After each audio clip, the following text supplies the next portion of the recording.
Harvesting ಮಾಡುವಂಥದ್ದು ಇರ್ಬೋದು, ಬಿತ್ತಣಿಕೆ ಮಾಡುವಂಥದ್ದು ಇರ್ಬೋದು, ಇದೆಲ್ಲ ವೈಯಕ್ತಿಕವಾಗಿ ಇಂಡಿವಿಜುವಲ್ ಆಗಿ ರೈತರಿಗೆ ಸಹಾಯ ಆಗುವಂಥ ರೀತಿಯಲ್ಲಿ ಈ ಒಂದು ಮನ್ರೇಗಾ ಯೋಜನೆ ಈಗೇನು ಯಾವ ರೀತಿಯಲ್ಲಿ ವಿಬಿಜಿ ರಾಮ್ಜಿ ಅಂತ ಅನುಷ್ಠಾನ ಮಾಡಬೇಕಾಗಿದೆ ಅದರಲ್ಲಿ ಸೇರಿಸಬೇಕು ಅಂತ ಹೇಳಿದ್ದೇವೆ.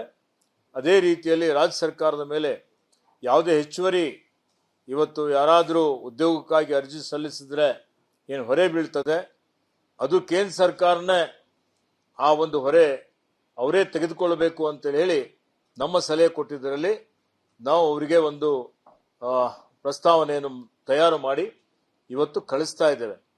ಅದರ ಜೊತೆಯಲ್ಲಿ ಏನು ಹಿಂದೆ 90-10% ಇತ್ತು ಫಂಡಿಂಗ್ ಪ್ಯಾಟರ್ನ್ ಅನುಪಾತ ಇತ್ತು, 90% ಇವತ್ತು ಕೇಂದ್ರ ಸರ್ಕಾರ, 10% ರಾಜ್ಯ ಸರ್ಕಾರ. ಅದನ್ನೇ ಮುಂದುವರಿಸಬೇಕು, ರಾಜ್ಯದ ಮೇಲೆ ಹೊರೆ ಆಗಬಾರ್ದು, ಇದರಿಂದ ಇವತ್ತು ರಾಜ್ಯ ಸರ್ಕಾರವು ಆರ್ಥಿಕ ಸಂಕಷ್ಟ ಎದುರಿಸ್ತವೆ ಅನ್ನುವಂಥ ಮಾತನ್ನು ಹೇಳಿದ್ದೇವೆ.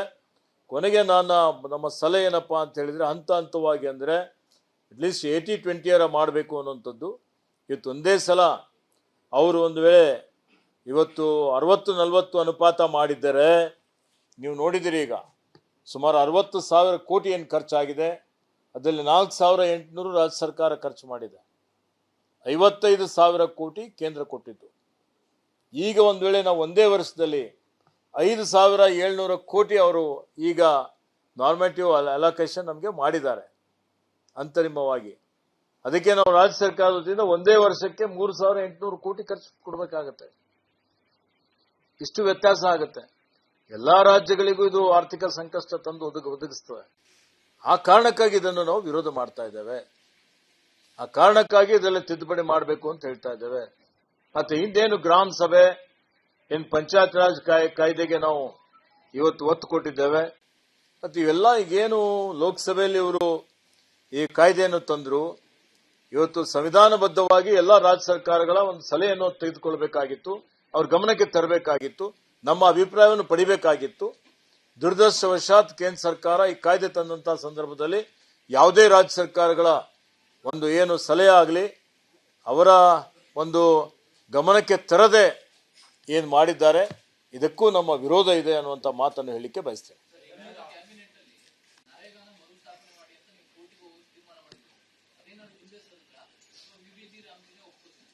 ನೋಡಿ, ನಾವು ಈಗಾಗಲೇ ಹೇಳಿದ್ದೇನೆ, ಇವತ್ತು ನಾವು ಬಡವರ ಹಿತದೃಷ್ಟಿಯಿಂದ, ಕೂಲಿ ಕಾರ್ಮಿಕರ ಹಿತದೃಷ್ಟಿಯಿಂದ, ಮಹಿಳೆಯರ ಹಿತದೃಷ್ಟಿಯಿಂದ ಇವತ್ತೇನು ಬೇರೆ ಸ್ವರೂಪದಲ್ಲಿ ವಿಬಿಜಿ ರಾಮ್ಜಿ ತಂದಿದ್ದಾರೆ ಅದನ್ನು ಅನುಷ್ಠಾನ ಮಾಡ್ತೀವಿ ಅನ್ನೋಂಥ ಮಾತನ್ನು ಹೇಳಿದ್ದೇವೆ.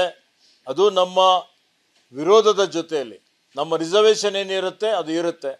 ಮತ್ತು ಈಗಾಗಲೇ ಕ್ಯಾಬಿನೆಟ್ಟಲ್ಲಿ ನಾವೇನು ಸರ್ವೋಚ್ಚ ನ್ಯಾಯಾಲಯದಲ್ಲಿ ಒಂದು ಸೂಟ್ ಹಾಕ್ತೀವಿ ಅಂತೇಳಿ ಹೇಳಿದ್ದೇವೆ. ಆ ಸೂಟು ತಯಾರಾಗಿದೆ. ಅದರಲ್ಲಿ ನಮಗೆ ಅವರು ರಾಜ್ಯ ಸರ್ಕಾರಕ್ಕೆ ಯಾವುದೇ ರೀತಿಯ ಒಂದು ಅವರ ಸಲಹೆ ಪಡೆಯದೆ, ಗಮನಕ್ಕೆ ತರದೆ, ನಮ್ಮ ಅಭಿಪ್ರಾಯ ಕೇಳದೆ ಮಾಡ್ತಾ ಇರ್ತಕ್ಕಂಥದ್ದು ಇರ್ಬೋದು.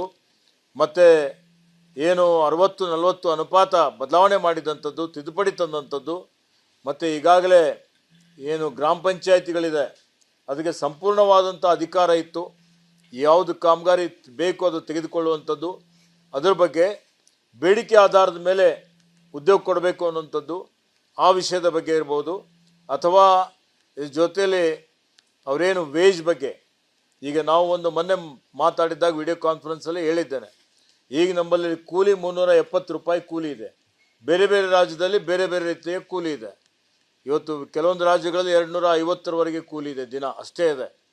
ಹೀಗಾಗಿ ಈಗಾಗಲೇ ನಾವು ನಮ್ಮ ಕಾರ್ಮಿಕ ಇಲಾಖೆಯವರು ಕನಿಷ್ಠ ವೇತನ ಜಾಸ್ತಿ ಮಾಡಿದ್ದಾರೆ. ನಮ್ಮ ರಾಜ್ಯದ ಪ್ರಕಾರ ನಮ್ಮ ಕನಿಷ್ಠ ವೇತನ ಇದೆ, ಆ ಕನಿಷ್ಠ ವೇತನಕ್ಕೆ ತಾವು ಒಪ್ಪಿಗೆ ಕೊಡಬೇಕು ಅನ್ನುವಂಥ ಪ್ರಸ್ತಾವನೆಯನ್ನು ಕೊಟ್ಟಿದ್ದೇವೆ.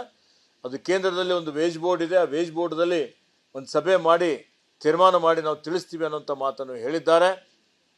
ಈ ಒಂದು ಕನಿಷ್ಠ ಕೂಲಿ ಬಗ್ಗೆ ಹಿಂದೆ ನಾವು ಹೈಕೋರ್ಟ್ಗೆ ಹೋಗಿ ನಮ್ಮ ಪರವಾದಂಥ ಒಂದು ತೀರ್ಪನ್ನು ತೆಗೆದುಕೊಂಡು ಬಂದ ನಂತರ ನಮ್ಮ ಏನು ವೇಜ್ ಇದೆ, ನಾವೇನೀಗ ಕನಿಷ್ಠ ವೇತನ ಕೊಡ್ತಾ ಇದ್ದೇವೆ, ಅದೇ ಇವತ್ತಿನವರೆಗೆ ಜಾರಿಯಲ್ಲಿದೆ. ಮತ್ತು ಈಗ ಮುಂದೆನೂ ಈಗ ನಾವೇನು ಪರಿಷ್ಕರಣೆ ಮಾಡ್ತೀವಿ, ಪರಿಷ್ಕರಣೆ ಮಾಡಿದಂಥ ಕನಿಷ್ಠ ವೇತನವನ್ನು ಕೊಡಬೇಕು ಅಂತೇಳಿ ನಾವು ಕೇಂದ್ರಕ್ಕೆ ಒಂದು ಆಗ್ರಹವನ್ನು ಮಾಡಿದ್ದೇವೆ.